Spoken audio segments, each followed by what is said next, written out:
leads, trying to restrain sobs in this way. He'll just kill them. Both healers, still whole, look up at the night sky. The young man notices that it is very beautiful and he would be happy just admiring the stars with Maddie all his life. The girl responds in kind, and then adds one but. At the same second, it's not the same pretty brown-haired woman who turns to the guy, but a skeleton with small clusters of former hair, who asks why he didn't save her. The healer immediately jumps out of bed, breathing heavily and grabbing his blanket with trembling hands before lowering his head down. It's just a nightmare. He plunged into research. Food or sleep were not important to him. Without studying magic, he began to have nightmares, so the hero began to explore it like a madman. Blueprints after blueprints, a variety of spells and buffs. He was completely distraught. 5 years passed, and when all his research finally came to an end, a brutal desire for revenge filled his mind to the brim again. The palm reaches for the door handle, but immediately stops when the ghostly Maddie calls out to the young man. Where is he going? The guy just orders her to wait, as he has found a way to take revenge on that freak and bring her back to life. She keeps trying to dissuade him, because if he leaves, he may die, but the blonde one doesn't really care, so his silhouette soon disappears behind the doorway, and he himself promises to return soon. Already closer to night, his foot sets foot on the familiar land of the Demon Kingdom, and already at the top of the castle there is the king himself, who pushes off from the roof with his foot and goes straight to the main character, telling him that he is the first one who came here alone, which is already very commendable. But is he really alone? The healer creates a huge pink circle with many symbols on the stone floor, which at first causes the demon to grin. But then someone's bony hand breaks out of the ground before a full skeleton is shown, whose eyes burn scarlet. Soon several more appear behind him, some even with swords. He's not alone at all. Vladika's bony face gives nothing away, but he himself is getting closer, noticing that this is very interesting.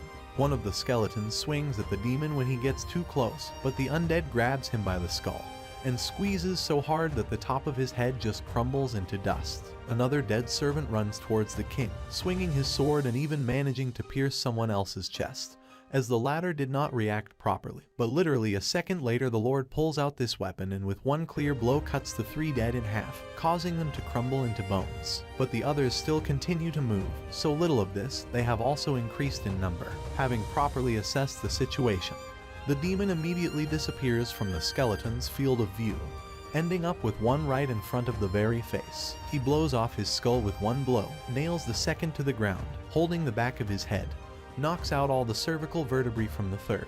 The risen from the dead all continue to march on him in a huge pile, advancing from all sides, even jumping from above and piling on the massive body of the Lord. The healer notices that there will be no end to them, and all those whom he killed are running at him. But then the bones fly apart on different sides, while a bright blue glow appeared between them, from which the hero froze in shock. Along with this glow going into the sky, the shockwave blew away all the skeletons, while the poor guy barely managed to stand on his feet from such a gust of wind and force. Through the light, you can finally see the Lord coming out, who has not suffered any damage. He doesn't seem to care at all, because even if they don't end, it's just the power of one person. Did he really think that such tricks would happen to him? The guy, clearly surprised by this, immediately starts flipping through his book before he finds what he needs and stretches out his palm, near which a pink magic symbol is immediately formed, which was directed at one of the skeletons. The latter is enveloped by a glow of the same color, and then boulders begin to fly up to him, which cling to him, creating a semblance of muscles and skin, wearing similar stone uniforms. The king mocks him, as it is just a golem, the basis of which is a skeleton. But anyway, it's still the same ordinary cobblestone. The hero asks if he is so sure of this before this thing that has risen from the dead runs towards the Lord, rumbling and blazing, and when it approaches the bone face, it immediately strikes a powerful blow into someone else's chest. But fortunately or unfortunately, the demon manages to substitute his hand, blocking the attack. The driving force using the volcanic landscape of this place. It is at the moment when the master realizes this, the fist of the golem from an ordinary cobblestone begins to heat up to a huge number of degrees, which is why the heat is enveloping the entire body of the Dark Lord, who manages to fly back during the time before a fiery haze and a small explosion indicate that the attack attempt was failed. The demon enthusiastically notices that this is very, very interesting. The golem raises its head at the floating king before it pushes off the ground, ending up in front of the same bony face, and then raises its hand to strike just like its opponent does. Their fists collide, causing a shock wave to dissect a section of the sky, after which the demon manages to withdraw his other hand and drive someone else's cheekbone inside with his fist. After that, he strikes the same blow from the other side, repeatedly knocking out all the nonsense from the golem, while also in the sky with him. The hero watches each shockwave until 3 bright blue lights appear on the ground. The demon, meanwhile, opens his jaw in a silent growl before knocking someone else's servant into the solar plexus itself, throwing the stunned golem towards the ground, having managed to cripple several more times along the way before the latter is imprinted into the stones, unable to even move. The Lord directs his palm at his victim, in which a blue ball soon appears. The guy's ally is still trying to somehow get up, but it's useless when the same beam is directed at him, which blows his body to dust and successfully goes to the blonde, who managed to put up a shield with the help of a book. A second later, the demon is right next to him and with its sharp claws digs into the dome, piercing through it. Is that all he's capable of? The shield crumbles into small fragments, leaving the guy completely defenseless while the undead are heading towards him, saying that this is all too little. The healer grins. Is that so? 4 different golems appear behind him. That's why he made a couple more. After that, the entire territory of the battle plunged into clouds of dust and dirt, inside which the demon is breathing heavily, while still finding the strength to laugh. As everything dissipates, you can notice the next corpses of golems on the ground, which did not really cope with their task. Vladika notices that his body has become somehow light, because no one has ever increased his power so much. Thanks to this, he feels how strong he is. But then the hero calls out to him, saying that somehow all this is strange, while the king's gaze was directed towards his castle. For some reason, the silhouette of a boy could be seen on the balcony, although he was standing right in front of him. The latter continues, if he did not understand that the guy got into his castle, then the fight is not so easy for him. The demon immediately goes into a rage, calling him the last freak, with whom he only played a little. And he is already crossing the boundaries. How did this worthless guy even dare to enter his castle? The guilt of having penetrated there, he must pay with his own death. The demon steps on the ground with such force that it crumbles under his paws. Played around. Vladika instantly calms down, not really understanding other people's questions, before the blonde throws his hand up, right to the moon itself, and then abruptly lowers it down, causing another pink symbol to appear under it, which envelops the king and makes him start writhing.